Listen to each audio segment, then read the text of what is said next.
మామా రా.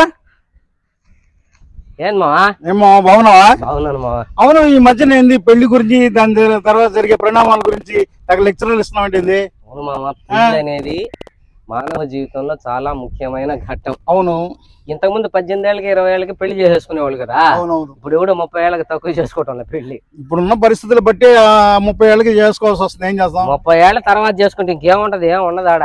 మనం ఏం చేయలేము దానికి. సరే కానీ పెళ్ళైన కొత్తలో ఎలా ఉంటది మామా? పెళ్ళైన కొత్తలో జామ్ జామ్ గా స్వీట్ ప్యాకెట్లు, 10 ఇంచ్ ఫోమ్ బెడ్స్, అవును, పర్ఫ్యూమ్స్, మల్లెపూలు, అలా ఉంటుంది మావా. ఒక 1 year తర్వాత 1 year తర్వాత ఏముంది ఇంకా?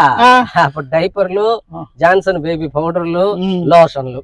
నిజమేమో. ఒక 10 years తర్వాత మామా అప్పుడు విక్స్, జండు బాము, డోలో మాతర్లు. కరెక్టే మామా. ఇప్పుడు 40 సంవత్సరాల తర్వాత ఏముంటుంది? అప్పుడు ఏముంటది? భక్తి ప్రవచనాలు ఉంటాయి.